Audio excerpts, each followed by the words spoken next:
साथियों, study battle YouTube channel में एक बार आपका पुनः स्वागत है। जैसा कि जो सामान्य हिंदी है, जो कंपटीशन में हिंदी जो आपकी प्रतियोगी परीक्षाओं में आती है, वो चाहे आपका उत्तर प्रदेश के लोक सेवा आयोग का परीक्षा हो, आर ओ स्पेशल हो, या यूपीपीएससी स्पेशल हो, या आपका सुपर टीईटी में हो, टीईटी में हो, या आपका सेंट्रल टीईटी में हो, मीन्स हिंदी जहाँ भी सिलेबस में है वहाँ भी क्वेश्चन ग्रामर से अगर आते हैं तो उसमें जो वाक्यांश के लिए एक शब्द है उससे रिलेटेड कुछ वीडियो हमने डिस्कस की हैं। तो उसी सीरीज में आज हम कुछ और क्वेश्चन को, कुछ और जो वाक्यांश के लिए एक शब्द है देखते हैं। तो पहला कह रहा है कि कोई काम या पद छोड़ने के लिए लिखा गया पत्र, तो इसको हम कहते हैं त्याग पत्र या रेजिग्नेशन। ओके, तो काम या पद को छोड़ने के लिए जो पत्र लिखा जाता है उसको हम त्याग पत्र कहते हैं। कुछ निश्चित लंबाई का जो कपड़ा होता है उसको हम थान कहा जाता है, एक शब्द में उसको थान कहा जाता है। किसी के पास रखी हुई दूसरे की वस्तु, तो इसमें धरोहर और अमानत ये तो आपको पता होगा, लेकिन इसके लिए एक और शब्द भी यूज किया जाता है, उसको हम थाती कहते हैं। थाती मतलब किसी के पास रखी हुई दूसरे की वस्तु। कपड़ा साइन का व्यवसाय करने वाले को हम दर्जी कहते हैं। किसी के साथ संबंध न रखने वाले को हम निसंग कहते हैं। अगर कोई किसी के साथ संबंध रखता है तो उसको संग, और नहीं रखता है तो उसको हम निसंग। कही हुई बात को बार बार कहना या कही हुई बात को बार बार दोहराने को हम पिष्ट पेषण कहते हैं। इंपॉर्टेंट है आपके लिए जानना, पिष्ट पेषण का मतलब होता है कि अपनी कही गई बात को दोबारा बार बार रिपीट करना। किसी आरोप के उत्तर में किया जाने वाला आरोप उसको हम प्रत्यारोप कहते हैं। किसी टूटी फूटी वस्तु का पुनर्निर्माण को हम पुनर्निर्माण कहते हैं, जैसा कि लिख ही दिया है यहाँ पे। किसी देवता पर चढ़ाने के लिए मारा जाने वाला पशु उसको हम बलि कहते हैं। किसी पद के लिए इंपॉर्टेंट है जो पहले रहा हो, भूतपूर्व जो पहले रहा हो, कहाँ किस रेफरेंस में है, किसी पद पर, तो उसको हम कहते हैं भूतपूर्व, या इंग्लिश में हम इसको फॉर्मर कहते हैं। किसी बात को किसी बात का गूढ़ रहस्य जानने वाला के लिए मर्मज्ञ है, मर्म को समझने वाला। ऐसा अगर आ जाए कि मर्म को समझने वाला तो भी आपका मर्मज्ञ होगा। किसी मत को मानने वाले के लिए मतानुयायी कहा जाता है। कम खर्च करने वाला मितव्ययी कहते हैं। क्रम के अनुसार को यथाक्रम कहते हैं या जैसे क्रम कहा जाता है। किसी विषय को विशेष रूप से जानने वाला, किसी विषय को विशेष रूप से जानने वाले को हम विशेषज्ञ कहते हैं। कुबेर की नगरी को अलकापुरी कहा जाता है, ये आपको हो सकता ना पता हो, तो कुबेर की नगरी को हम अलकापुरी कहते हैं। कुछ दिनों बाद बने रहने वाला, कुछ दिनों तक बने रहने वाले को हम टिकाऊ कहते हैं। किसी बात को बढ़ा चढ़ा कर कहने के लिए अतिशयोक्त शब्द यूज होता है। कठिनता से प्राप्त होने वाला दुर्लभ। किसी पद का उम्मीदवार को हम प्रत्याशी कहते हैं। किसी विषय को विशेष रूप से जानने वाला के लिए फिर विशेषज्ञ ही है। किसी काम में दूसरों से बढ़ने की इच्छा या उद्योग को हम स्पर्धा, या इसी को हम इंग्लिश में कंपटीशन कहते हैं। क्रम के अनुसार, क्रमानुसार या यथाक्रम कहा जाता है। कार्य करने वाला कार्यकर्ता होता है। करने योग्य उसको हम करणीय या कर्तव्य कहते हैं। काला पानी की सजा या कैदी, काला पानी की सजा पाया कैदी उसको हम दामुल कैदी कहते हैं। ये आपको ध्यान रखना है, दामुल कैदी का मतलब होता है काला पानी की सजा पाए कैदी। किसी काम में दखल देने को हम हस्तक्षेप या इंटरफेयर कहते हैं। ओके, सो ये का से रिलेटेड कुछ शब्द हुए।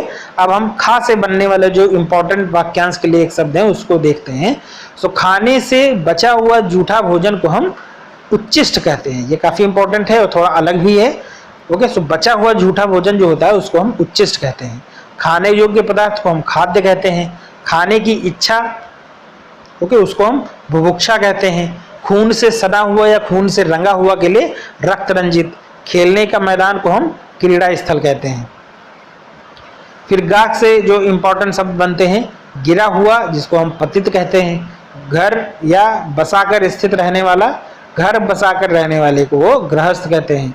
ग्राम का रहने वाला को ग्रामीण कहा जाता है। गोद लिया हुआ पुत्र दत्तक पुत्र कहलाता है। गोपों को घेरा बांधकर नाचने की क्रिया उसको हम रास कहते हैं। गुरु के समीप रहने वाले विद्यार्थी को हम अंतेवासी कहते हैं। इंपॉर्टेंट रहेगा, गुरु के समीप रहने वाले जो विद्यार्थी हैं उनको हम अंतेवासी कहते हैं। गुण दोषों का विवेचन करने वाले को हम आलोचक, इसी को हम क्रिटिक्स कहते हैं इंग्लिश में। गणित शास्त्र के जनक को हम गणितज्ञ कहते हैं। गंगा का पुत्र को गांगेय कहते हैं। घर बसा कर रहने वाले के लिए गृहस्थ शब्द इस्तेमाल होता है।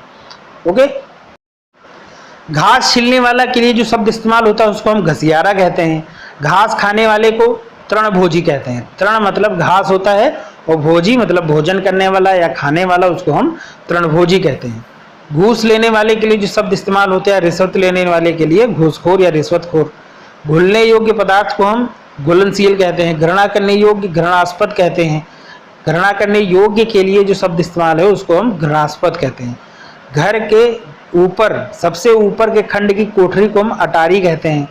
घर के सामने का मंच जो होता है उसको हम आलिंद कहते हैं। ये इंपॉर्टेंट है, घर के सामने का मंच जो होता है उसको हम आलिंद कहते हैं। घूम फिर कर सौदा बेचने वाले के लिए जो शब्द इस्तेमाल होता है वो फेरी वाला। फिर चा से बनने वाले जो इंपॉर्टेंट शब्द हैं, चारों वेदों को जानने वाले के लिए चतुर्वेदी। चार राहों वाला चौराहा।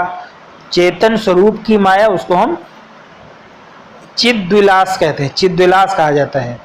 चूहे फांसने का जो पिंजड़ा होता है, फंसाने का पिंजड़ा होता है, उसको हम चूहेदानी कहते हैं। चौथे दिन आने वाला ज्वर, उसको हम चौथिया कहते हैं। ये इंपॉर्टेंट है, चौथे दिन आने वाला जो ज्वर होता है उसको हिंदी में चौथिया कहा जाता है। चारों ओर की सीमा, उसको हम चौहद्दी कहते हैं। चारों ओर जल से घिरा हुआ भूभाग, उसको टापू कहते हैं या आइलैंड कहते हैं। चारों चोरी छिपे चुंगी शुल्क आदि दिए बिना माल लाकर बेचना, उसको हम तस्कर कहते हैं। चौपायों से बांधने का स्थान, उसको हम थान कहा जाता है। चार मुखों वाला चतुरानन। चतुर मतलब चार, सॉरी चतुरानन। ओके, तो चतुरा प्लस आनंद। चिंता में डूबा हुआ, उसको हम चिंतित कहते हैं। चुनाव में अपना मत देने की क्रिया को मतदान कहा जाता है। छिपे वेश में रहना, उसको छद्म वेश कहा जाता है। छिपे वेश में रहना या खुफिया तरीके से रहना छद्म वेश, या अपनी पहचान छुपा कर रखना, उसको भी छद्मवेशी कहा जाता है। छात्रों से के रहने का स्थान को छात्रावास। 6 महीने में होने वाला छमाही, 3 महीने में होने वाला तिमाही और वर्ष में एक बार होने वाले के लिए वार्षिक। ओके, तो तीनों आपको पता होनी चाहिए। छत में टांगने का शीशे का कमल या ग्लास जिसमें मोमबत्ती जलती हो। ओके, ये आपने पढ़ा भी होगा, देखा होगा कि छत में टांगने वाले शीशे का कमल या गिलास जिसमें मोमबत्ती जलती है तो उसको फानूस कहा जाता है। ओके, अलग है थोड़ा। छोटे कद का आदमी को बौना कहा जाता है। 6 कोने वाली आकृति को खटकोण कहा जाता है, खटभुज कहा जाता है। 6 महीने पर होने वाले को छमाही या खटमासिक कहा जाता है। छूत से फैलने वाले रोग को संक्रामक रोग कहा जाता है। छाती का घाव छाती का घाव उरछत कहा जाता है उसको। 6 मुंहों वाला उसको खड़मुख कहा जाएगा या खडानन कहा जाता है। ओके, जो कभी न मरे उसके लिए शब्द इस्तेमाल अमर होता है। जो पढ़ा लिखा ना हो, अनपढ़ या अपढ़ दोनों इस्तेमाल होते हैं शब्द। अपढ़ और अनपढ़ दोनों शब्द इस्तेमाल होते हैं जो पढ़ा लिखा ना हो। जो अक्षर जानता हो या जो अक्षर या पढ़ना लिखना जानते हो उसको साक्षर कहा जाता है। दूसरों पर अत्याचार करे अत्याचारी। जो दिखाई न दे अदृश्य। जो कभी नष्ट न हो उसके लिए शब्द अनश्वर यूज होता है। जो उच्च कुल में जन्मा हो या उत्पन्न हुआ हो उसको कुलीन कहा जाता है। क्षमा करने योग्य को क्षम्य कहा जाता है। जो कम बोलता हो मितभाषी। जो थोड़ी देर पहले पैदा हुआ हो उसको नवजात कहा जाता है। ओके, सो ये कुछ प्रमुख आपके वाक्यांश के लिए एक शब्द हुए। ओके, सो इसी सीरीज में हम कुछ और वाक्यांश के लिए एक शब्दों को अगले वीडियो में डिस्कस करेंगे। धन्यवाद।